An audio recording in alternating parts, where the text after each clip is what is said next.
guys, welcome back to my channel. I'm Danny. Thank you for watching. If you're new here, don't forget to hit the subscribe button and the notification bell so you can get notification every time I upload a video.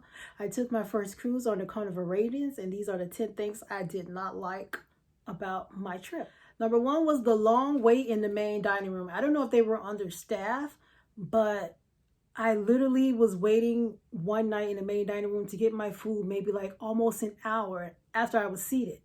And me waiting that long and trying to eat or whatever, it actually made me miss one of the shows that I had scheduled. And I was very upset. I only ate in the main dining room twice. I think the first night and then maybe like the third night. And I ate there, that's for the dinner. And then I ate there for the C-Day brunch, which was good in my opinion. I didn't wait that long, but the dinner time, I waited extremely long. Even after I checked in and sat down, it was like an hour before I got my food. And I was very upset, especially when I missed one of the shows because I had that on my calendar to actually see. So yeah, so be cautious of that. If you want to eat in the main dining room, keep that in mind. Sometimes the wait time is very long.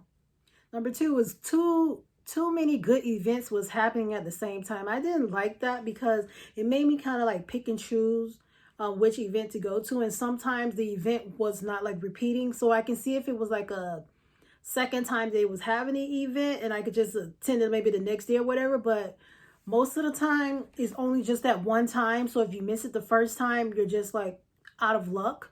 So I did not like that. So I think they should just like do each thing maybe at least twice, especially if you're going to schedule it at the same time, like one of your main like top events is being held. I think that would be more appropriate. Another thing, it was not a lot to do in the Ensenada port. Like I said, I didn't book an excursion. I wanted to do like the dirt bike excursion there, but they were charging like I think $200 for, it said a 4-hour excursion, but in the reviews it said it took them an hour and a half to even get there, and you're only on the dirt bike things for like 30 minutes. And then you got to head back. And I don't think it was worth it for 30 minutes for like $200. No. So I didn't book an excursion. I went there and just walk around the port or whatever. But after I got halfway there, like at the port, walking around or whatever, I like literally just turned around. Because I saw like a bunch of stray dogs and stuff just like walking the streets. And I'm afraid of dogs. So I'm not going to be walking the street with a bunch of stray dogs that don't even know me or whatever. The dogs, they didn't look like they were going to do anything to me. But like I said, I have a fear of dogs. So I ended up just going back to the ship and just like chilling there. My phone to guest service wasn't working. Like I picked up the phone and just tried to call guest service. I was trying to call them. I don't even remember what I was trying to call them for. So it wasn't working at all. So I just ended up just walking down there and standing in a line. I'm glad the line wasn't that long. But the room phone wasn't working to guest service. I don't know if they had it turned off like that on purpose and only like the premium guests and the suite guests can talk to them. But I don't know. It just wasn't working. It was no dial tone or anything like that. Another thing I didn't like, the safe was very old. It was one of those old shit safe that you have to like slide a card through or whatever. And I ended up disabling it the first time I tried to use it because it says you can't use your ID. And I didn't know that. We had to use like a credit card or something like that in order to actually open the safe. I think that was the reason I was trying to call down to guest service, because the safe wasn't working.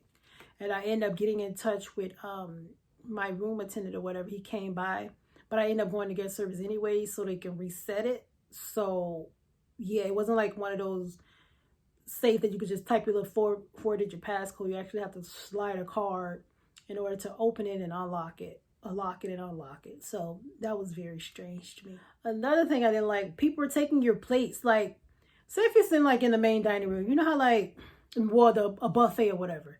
You know how like you have your plate and you sit it down and you want to go get something else and you're going to sit it there, but you want to eat all your food together. You don't want to keep getting up back and forth. You want to just have both of your plates there and you eat it all at once. But one time I got up, I was at Blue Iguana Cantina. I had like my tacos there, 3 tacos untouched, perfectly fine. I went up to go get some sour cream or something like that. And when I was going to go get my other stuff, some man started walking over, not even like the employee, like a regular, like another passenger. started walking over, started clearing out my place. I'm like, excuse me, this is my table. I'm eating here. These are perfectly good tacos. I'm just getting up to get me some sour cream. He's like, oh, I didn't know. You think I'm just going to leave perfectly good food just sitting there? So I say, next time I'm going to go on a cruise ship, I'm going to make me a sign. Please do not remove my plates. This space is being currently occupied. Because that was just crazy to me. And I wasn't even up for maybe 10 seconds before somebody started trying to get my seat. It was really crazy. And like I said, I'm on there by myself, so I can't have nobody sit here and watch my seat for me. Another thing I didn't like, the buffet offering the same food. Usually buffets have like different sections or of food. Say they have like an Asian section, a burger section, or American section, a Chinese section, a Mexican section throughout the entire buffet all day. But no, this buffet just kept serving the same thing. Say if it's like, they'll have like some burgers and fries here, some fried rice, some chicken, and maybe something else. So that will be the same three things repeating throughout the exact same buffet in different departments. So it wasn't like all different types of section. It was maybe like 3 main courses or whatever, and they have fruit and cookies and stuff like that. But it wasn't like different varieties throughout the buffet throughout the day. It was like the same stuff over and over, if that makes any sense. Another thing that I mentioned, the casinos don't show you or tell you how to play the games. You got to kind of like wing it, especially the machines or anything like that. I didn't like that because I did want to try to gamble a little bit and play some games, but it doesn't really tell you like how to play the games. It was this guy who was sitting like across from me. He won like $10,000. Was it 10,000 or was it 50? It was at least 10. I know. I did a vlog on it. Check out my vlogs because I had him in the vlog. He was playing one of the machines that I was playing, but I didn't know what I was doing. Obviously, he knew what he was doing, but he won thousands of dollars. I was like, hey. No, but I should have been. Another thing I didn't like, all the specialty restaurants that say like Shack Big Chicken, Blue Iguana, Guy's Burgers, all that wasn't open at the same time, and they closed earlier throughout the ship at different times. The only thing that's open late is the pizza, and the line is like extremely long. So if you get in there late after the club and all this other kind of stuff for like partying late, just keep that in mind. That will be the only thing open, and you're going to have to stand in line, or you're going to have to order room service, but they charge for room service if you're not in the suites. So keep that in mind. Another thing is like a lot of the restaurants closed at 9 p.m. So that was one of the things that got me. They closed at 9, and I think Blue Iguana and Guys probably closed at like 7. That they closed really early, because that's early compared to normal dinner times. So I guess they wanted people to eat at the main dining room, and they closed all the specialty restaurants. Shack Big Chicken stayed open a little later than I think they closed maybe like 9 or 9:30. But they were next to the pizza restaurant, so you kind of had to get there early. Another thing I didn't like was the Finding the Your Time dining restaurant, which was like the Sunset restaurant. It's kind of weird. It's not like you can't go like straight across to actually go to the restaurant. You got to go like upstairs, then down another set of stairs, then go to the restaurant. It's kind of weird how the ship is laid out for that particular restaurant.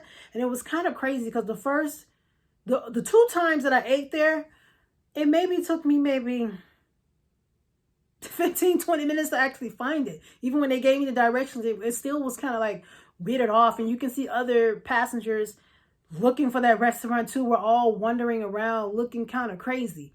Even though it's on 2 levels, but you can't just like walk from one restaurant and just walk upstairs to the other one. You have to go to like these different staircases. That was kind of crazy. I don't know. They need to do better with that layout or something if they do another revamp of this ship, because I don't know. It was very, very difficult to find.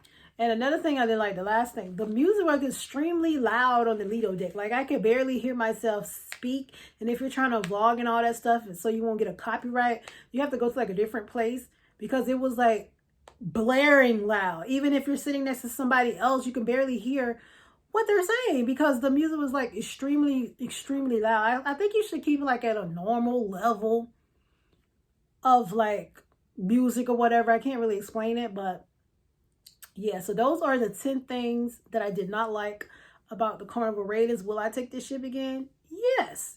Even though I didn't like some of the stuff, okay. But a lot of stuff we have that we don't like about different stuff. So thank you for watching. If you have any questions, just leave them down in the comments, and I will try to answer them to the best of my ability. Don't forget to subscribe to my channel and thumbs up this video. And also, I became a travel advisor, so if you want me to book you a trip anywhere in the world, just email me and we can get started. Thank you for watching. Bye.